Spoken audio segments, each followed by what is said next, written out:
I have 2 kids, Clark and Kent. While they have the same father, only one of them is biologically my child. They were born within 6 months of each other. The boys are currently 6, and for various reasons I have full custody of both of them. I didn't speak to anyone in my family for several years, and we got back in touch in 2019. Due to the boys' ages, my family know I couldn't have carried both, unless I have the gestation period of a hamster or the longest labor ever. I have explained to them how this all came to be, but in my explanation I neglected to tell them which was my biological child. Due to my ex having a type, the other woman looked enough like me that the boys could pass for twins. Same dark hair, blue eyes, pale skin, and both cleft chins and dimples. My brother jokes that they look like tiny supermen. People who know them refer to them as twins because aside from a few minor differences, they're practically identical. Frankly, if they were closer in age and I'd had full custody of both from the time they were born, I suspect I would have mixed them up a lot as babies. Shortly before Clark's birthday last year, my mum asked if she could see Clark's birth certificate. I asked why and she said she wanted to know the exact time he was born, so I told her. She asked if she could see the certificate anyway. I asked why. She said she just wanted to check. I said I'm his mother, I know when he was born. Then she asked the same thing about Kent and we went through the same conversation all over again. Mum eventually admitted that she just wanted to see the birth mother's name on each certificate, which isn't even how that works, and I told her as much. This led to an argument where my stance was that I'm their mother, biology is irrelevant. Mum says if biology is irrelevant then it's not a big deal to tell her which of them is biologically mine. I said if she's so hung up on biology, then clearly it's a big deal to her and I don't want it to be a big deal. Especially as the boys themselves don't know. Mum feels this is incredibly selfish, narcissistic, and overall wrong. She feels that if biology isn't such a big issue, then I should have no problem telling her whether Clark or Kent is my biological son. And that accusing her of potential favoritism or something similar with her bio-grandchild is an unfair judgment, with no actual reasoning to it. My boyfriend agrees that I shouldn't tell anyone at least until my sons have decided for themselves, if they want to know and want other people to know. But my entire family agree with Mum that I'm being unreasonably selfish and that my actions now are more likely to cause issues than Mum's potential actions later. My dad died and I'm scared my family won't get along. So yesterday after my dad comes home he eats what my mom made for him. Eggs and Spam. To be clear, he has a pre-existing medical history of high blood pressure and gout. First found out when he was admitted to the hospital in 2015 when he fell ill, and we basically had to force him to go to the hospital BC he didn't want to go. He was put on medication since, with changes to them maybe a year or so ago. So back to when after he ate. My half-sister heard a thud around 740-ish and told me to check BC. She thought maybe my parents are arguing. I go down and see my dad on the kitchen floor, my mom behind him a few feet away, and I hear him snoring. I ask my mom a question, get worried, run back upstairs and knock on my sister's door. She calls my other sister and also tells me to stop wasting time, call 911. I was scared and frantic. I wish I called 911 or saw him when he came in so I could maybe have called sooner. They get frantic too and we all start yelling at each other and I try to maintain order also as I'm talking to 911 person. At some point in all of this my brother-in-law yells for help and I help him turn my dad onto his side. BC, he said he could choke on his saliva. My dad stops snoring and we start panicking. The EMS tells us how to perform CPR but my sisters keep yelling and so I try to get them working together. They finally start working on it. One is doing compression and the other giving him air and sometimes rotating. Fire department and ambulance gets here and they start doing the same thing but also have defibrillators, and honestly, I'm just in shock still. It was maybe 8:03 p.m. when they came or so, I don't remember, it's all a blur. I checked my phone for timestamp, but I called twice so I forgot when original call was placed. They called it at 8:50 p.m. and I just began to lose it. My aunt comes and my sister is trying to call my dad's work to let his bosses know. We talk about how we want my dad's arrangements and agree on cremation. BC, we don't have the money for anything else, but also my sister wants the remains.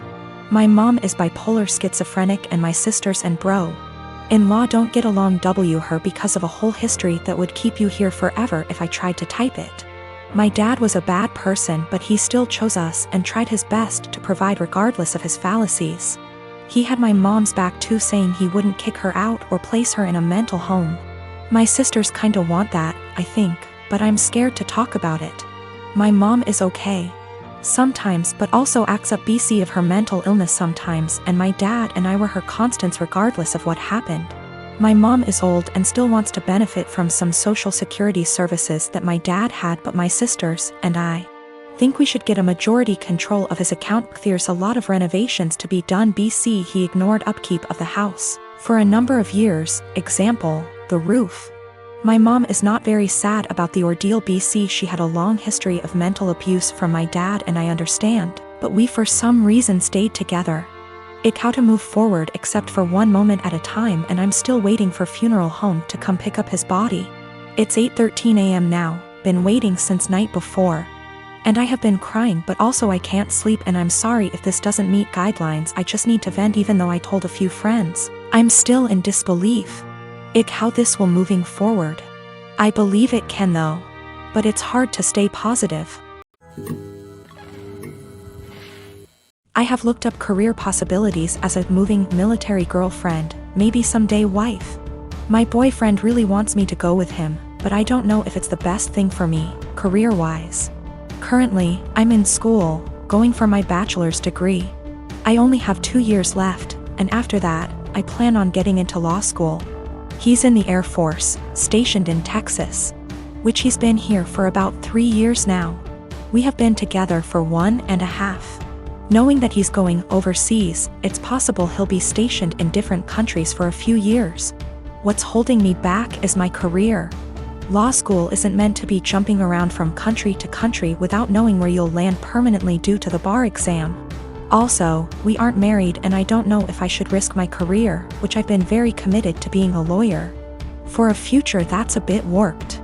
I did see that I can become a programmer and it'll be versatile, but that's not what I truly want to do. Sure, Hawaii seems amazing, but more of a 3-year-long vacation with a questionable future.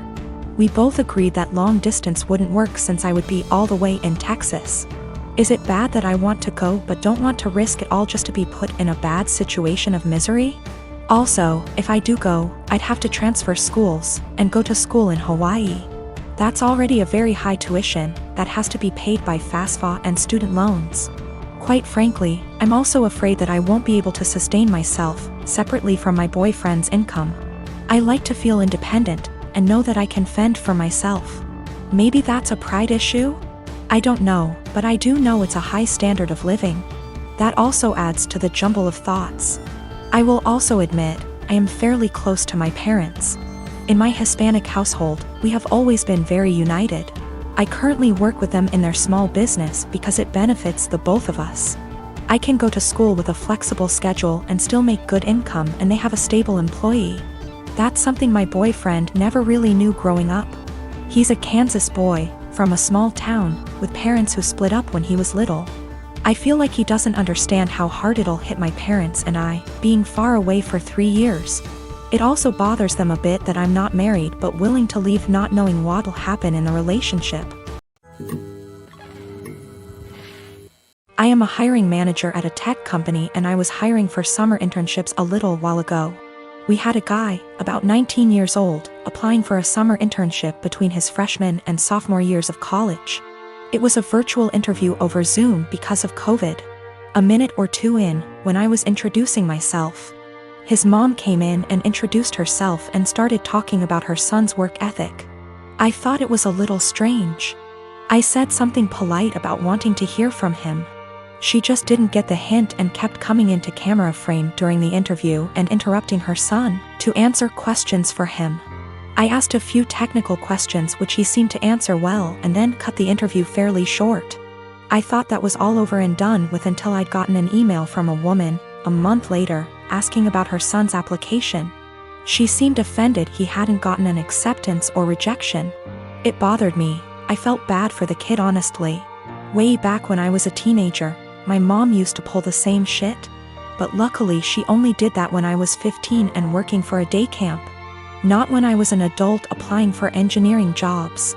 But I felt like this poor kid was getting his chances ruined because his mom wasn't giving him the chance to apply on his own. I sent an email back saying I was not at liberty to send information about an application to anybody but the applicant. I also asked HR to send an email to the kid saying sorry, but we were not making him an offer. It is something we usually do, but his rejection email must have slipped through the cracks with all the COVID craziness. Anyway, after we sent that, I got a phone call from his mom. She had a forwarded copy of the email, and she was demanding answers. I said that I could not comment on the guy's performance in the interview to her as she was not the applicant. If he wanted to reach out to me, I was happy to give him some feedback. However, I could say that regardless of his performance, her presence in the interview took him out of consideration for the position. We were looking for an independent and self-driven person for the position, and for that reason, it is important to see an applicant speak for themselves, follow up themselves, etc. I also said that, as a piece of advice, every hiring manager I've met in my career who sees someone other than the applicant answering questions during an interview, following up on the applicant's behalf, etc., would also put their resume in the "do not hire" pile. Since, while the applicant may be skilled and motivated, they need the ability to demonstrate those traits themselves. She blew up at me over that, kinda cussing me out to the point where I hung up.